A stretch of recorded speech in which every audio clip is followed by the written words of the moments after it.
In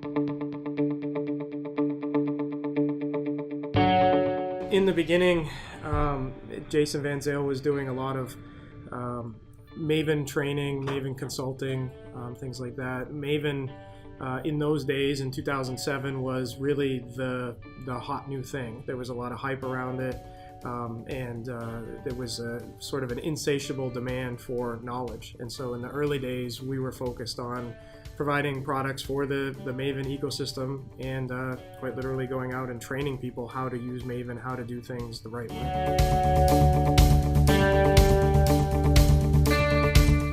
As we've seen development practices mature from pure Agile Scrum into more of a DevOps, DevSecOps type of approach.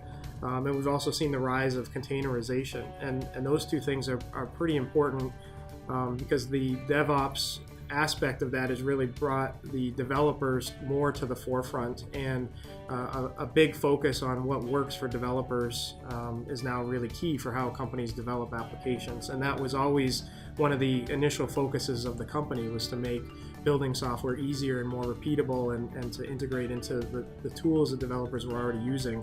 And DevOps has really made that kind of not just a developer problem, but everybody kind of focus.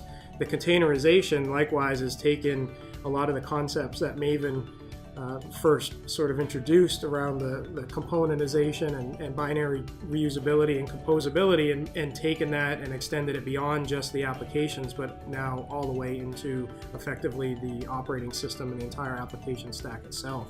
So in many ways, it's really expanded the scope of what we see as a component-based development process.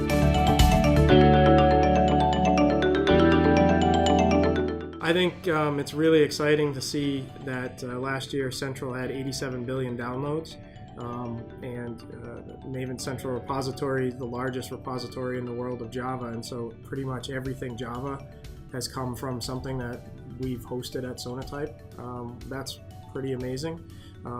Especially considering when we first started, the repository was something like just 20 gigs, and now it's closing in on 2 terabytes of data. So that's pretty awesome. Also, the fact that we have closing in on 200,000 open source instances of the Nexus Repository Manager. That's great to see, and that transcends Maven use. A big popular use case these days is for NPM and for Docker. And we expect to see that as more languages adopt package managers and things like that trend is just going to grow. And so those two things, and being able to take some of the early Maven concepts, like I said before, about composability and the binary reusability, and seeing those adopted now in other ecosystems, other languages kind of doing the same thing, is really awesome. It's really changed how software has been developed.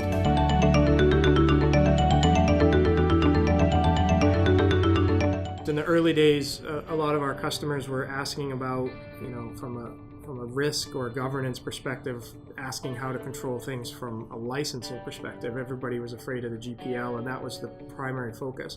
Nobody was talking about security issues back then.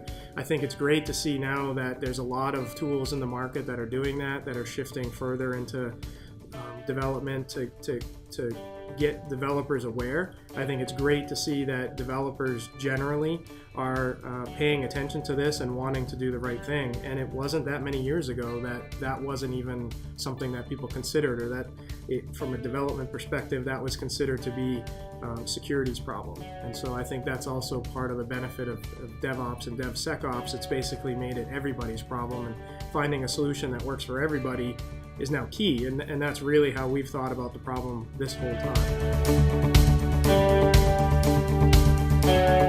I think the focus on making tooling that works for developers, that are compatible with how developers are producing software and consuming software, is pretty exciting.